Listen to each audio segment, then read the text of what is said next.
જય શ્રી કૃષ્ણ મિત્રો। આ વિડીયોમાં માતા લક્ષ્મીને અતિ પ્રિય એવું કનકધારા સ્તોત્રનો પાઠ કરીશું। મહાલક્ષ્મીની ઉપાસના પૂજા સાથે જે વ્યક્તિ આ સ્તોત્રનો પાઠ નિયમિત 3 સમય કરે તો તેની દારિદ્ર્યતા દૂર થાય છે અને અપાર ધન સંપત્તિના માલિક બને છે। આ કનકધારા સ્તોત્ર શ્રીમદ આદિ શંકરાચાર્યજીએ રચેલું છે। શાસ્ત્રોમાં વર્ણવ્યું છે કે એકવાર શંકરાચાર્ય દેશાટન કરતાં એક ગરીબ સ્ત્રીના ઘરે પહોંચ્યા। પેલી સ્ત્રીએ ઋષિને અર્પણ કરવા એક આમળું આપ્યું અને પોતાની આર્થિક સ્થિતિ અંગે જણાવી પૈસા માટે કરગરવા લાગી। શંકરાચાર્યે તેની પાસે આમળાનું ફળ લઈ મહાલક્ષ્મીજીનું ધ્યાન ધરીને ફળ ધર્યું અને એક સ્તોત્રનું પઠન શરૂ કર્યું। સંપૂર્ણ શ્રદ્ધા અને હૃદયપૂર્વક કરવામાં આવેલ સ્તોત્ર પઠનથી મહાલક્ષ્મી પ્રસન્ન થયા અને ફળ સ્વરૂપે સુવર્ણ આમળાની વર્ષા વરસાવી। તેથી આ સ્તોત્રને કનકધારા એટલે કે સોનાનો વરસાદ કહેવાય છે। ધનની અધિષ્ઠાત્રી દેવી માતા લક્ષ્મીની પૂજામાં આ કનકધારા સ્તોત્રનો પાઠ કરવાથી દેવી લક્ષ્મી પ્રસન્ન થાય છે અને અપાર સંપત્તિ આપે છે। તો મિત્રો, આ હતું કનકધારા સ્તોત્રનો પાઠ કરવાનું મહાત્મ્ય। હવે કરીશું કનકધારા સ્તોત્રનો પાઠ। સુંદર શબ્દોમાં બોલો માતા લક્ષ્મીની જય। જેમ ભમરી ખીલતા ફૂલોથી શોભતા તમાલ વૃક્ષ પર રહે છે, તેમ શ્રીહરિના રોમાંચથી શોભતા શ્રી લક્ષ્મીની કટાક્ષ લીલા નિરંતર પ્રભુના શ્રી અંગો પર પડે છે। જેનામાં સમસ્ત વૈભવ, ઐશ્વર્ય અને ધનનો નિવાસ છે, તે મંગલમયી દેવી શ્રી લક્ષ્મીની કટાક્ષ લીલા મારું મંગલ કરો। જે રીતે ભમરી કમળ પર આવજા કરે છે, એ રીતે પ્રભુ મુરારીના મુખ કમલ તરફ પ્રેમથી જતી અને લજ્જાથી પાછી ફરતી સમુદ્ર કન્યા શ્રી લક્ષ્મીની મનોહર મુગ્ધ દ્રષ્ટિમાલા મને અતુલિત વૈભવ પ્રદાન કરે। જે દેવરાજ ઇન્દ્રનું ઐશ્વર્ય આપવા સમર્થ છે, જે મૂર દૈત્યના શત્રુ શ્રીહરિને પણ આનંદ પ્રદાન કરે અને નીલકમલ જેનો ભાઈ છે એવા શ્રી લક્ષ્મી દેવી પોતાના અર્ધ ખુલ્લા નેત્રોની દ્રષ્ટિ ક્ષણ માટે પણ મારા પર નાખવાની કૃપા કરે। આનંદ કંદ સચ્ચિદાનંદ શ્રી મુકુંદનું સાનિધ્ય મેળવી જેઓ કામથી વશીભૂત કીકી અને ભ્રમરોથી અધખુલ્લા નેત્રે તેમના તરફ એકટક નિહાળી રહ્યા છે, એવા લક્ષ્મીજીની કૃપા દ્રષ્ટિ અમારા માટે પણ ઐશ્વર્ય પ્રદાયક હો। કસ્તુભ મણિની વિભૂષિત ઇન્દ્રનીલિમયી હાર પ્રભુ મધુસૂદનના વૃક્ષ સ્થળને શોભાવી રહ્યો છે, ત્યાં સદા નિવાસ કરનારા શ્રી લક્ષ્મી દેવી પ્રભુના ચિત્તને પણ કામપ્રદ બનાવી દે છે। એવા કમલમાં નિવાસ કરનારા શ્રી લક્ષ્મી દેવીની કટાક્ષમાલા મારું મંગલ કરો। જે રીતે મેઘની ઘનઘોર ઘટામાં વીજળી ચમકતી રહે છે, એ રીતે કૌટુંબ શત્રુ શ્રી વિષ્ણુ ભગવાનના મેઘ સમાન મનોહર વૃક્ષ સ્થળ પર તમે વીજળી સમાન દેદીપ્યમાન રહો છો। વિશ્વની માતા ભાર્ગવ પુત્રી ભગવતી શ્રી લક્ષ્મીની પૂજનીય પ્રતિમા મારું કલ્યાણ કરો। સમુદ્ર રૂપી શ્રી લક્ષ્મીની મદિલી અર્ધવિકસિત ચંચળ દ્રષ્ટિના પ્રભાવથી મંગળ મૂર્તિ પ્રભુ મધુસૂદનના હૃદયમાં કામદેવે પ્રથમ સ્થાન પ્રાપ્ત કર્યું। એ મંગલ દ્રષ્ટિ મારા પર પણ પડો। ભગવાન નારાયણની પ્રિયતમા શ્રી લક્ષ્મીજીના નેત્રરૂપી મેઘ કરુણારૂપી અનુકૂળ વાયુથી પ્રેરાઈને દુષ્કર્મ રૂપી ગરમીને દીર્ઘકાળ માટે દૂર કરી મારા જેવા વિષાદગ્રસ્ત અને દિન દુઃખી ચાતક પર કૃપારૂપી વર્ષા કરો।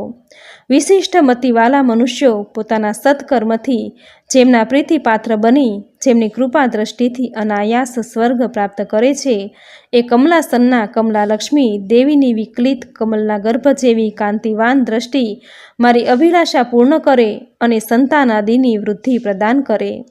સૃષ્ટિના સર્જન સમયે વાઘ દેવતા બ્રહ્મશક્તિ છે, જે સૃષ્ટિના પાલન સમયે શ્રી વિષ્ણુની પ્રિયા લક્ષ્મી વૈષ્ણવ શક્તિ છે અને જે સૃષ્ટિના સંહાર સમયે શાકંભરી દેવી અથવા શિવજીની રુદ્ર શક્તિ છે, એ ત્રિલોકના ગુરુ વિષ્ણુની પ્રિયતમા ભગવતી લક્ષ્મી દેવીને મારા નમસ્કાર હો। હે લક્ષ્મી દેવી, હે શુભ કાર્ય ફલદાયિની શ્રુતિ સ્વરૂપા આપને પ્રણામ છે। રમણીય ગુણોના સાગર સમા રતિ સ્વરૂપ આપને નમસ્કાર છે। સહસ્ર પાંખડીવાળા કમલમાં નિવાસ કરનારા શક્તિરૂપ રમાને મારા પ્રણામ છે। પુરુષોત્તમ શ્રી હરિના અતિ પ્રાણપ્રિય પૃષ્ટિરૂપ શ્રી લક્ષ્મી દેવીને નમસ્કાર છે। કમલમુખી શ્રી લક્ષ્મી દેવીને નમસ્કાર છે। ક્ષીર સમુદ્રમાંથી ઉત્પન્ન થયેલી રમાને પ્રણામ છે। ચંદ્રમા અને અમૃતની બહેનને નમસ્કાર છે। ભગવાન નારાયણની પ્રિયતમા શ્રી લક્ષ્મી દેવીને નમસ્કાર છે. હે કમલનયની, આપના ચરણોમાં કરેલી સ્તુતિ ઐશ્વર્યદાયિની, આનંદકારી, સામ્રાજ્ય પ્રદાન કરનારી અને પાપોનો નાશ કરનારી છે. હે માતા, મને આપના ચરણ કમલોમાં પ્રણામ કરવાનો સદા શુભ અવસર મળતો રહે તેવી કૃપા કરો. જેમની કૃપા માટે કરવામાં આવતી ઉપાસના સેવક માટે સર્વ મનોકામના પૂરી કરનારી અને ધન સંપત્તિ વધારનારી છે, એવા ભગવાન મુરારીની હૃદયેશ્વરી દેવી મહાલક્ષ્મીજીનું હું તન, મન અને વાણીથી ભજન કરું છું. હે શ્રીહરિના પ્રિય પત્ની, આમ કમલ કુંજમાં નિવાસ કરો છો. આપના ચરણ કમળો નીલકમલ જેવા શોભે છે. આપ શ્વેત વસ્ત્રો, ચંદન, માલાદી વૈભવ પ્રદાન કરનારા, આપ મારા માટે પ્રસન્ન થાવો. ગજેન્દ્રો સૂંઢમાં કનક કુંભ લઈને જેમના પર અભિષેક કરી રહ્યા છે, આકાશ ગંગાના સ્વચ્છ શીતલ જલથી જેમના શ્રી અંગનો અભિષેક થઈ રહ્યો છે, એ જગદીશ્વરના પત્ની, ક્ષીરસાગરના પુત્રી, જગત માતા ભગવતી શ્રી લક્ષ્મી દેવીને હું પ્રાતઃકાલે નમસ્કાર કરું છું.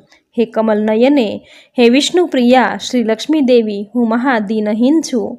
આથી સ્વાભાવિક આપની કૃપાને પાત્ર છું. આપ કરુણ સભર અને તરંગાયિત કૃપા દ્રષ્ટિ મારી તરફ નિહાળો. જે મનુષ્ય આ સ્તોત્રથી નિત્ય ત્રણેય વેદ સ્વરૂપ ત્રિલોકની માતા ભગવતી રમાની ઉપાસના કરે છે, તે આ પૃથ્વી પર અતિ સૌભાગ્યશાળી અને મહાગુણવાન બને છે.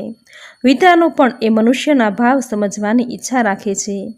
આદિ શંકરાચાર્ય રચિત આ સુવર્ણ સ્તોત્રનો જે મનુષ્ય ત્રણેય કાળ પાઠ કરે છે, તે કુબેર સમાન ધનવાન બની જાય છે. શ્રીમદ આદિ શંકરાચાર્ય વિરચિતમ કનકધારા સ્તોત્રમ સમાપ્તમ. બોલો ધનની દેવી મહાલક્ષ્મીની જય. મિત્રો, ધન અને અન્નની દેવી માતા લક્ષ્મી છે. તેમને પ્રસન્ન કરવા માટે માતા લક્ષ્મીની પૂજા કરાય છે.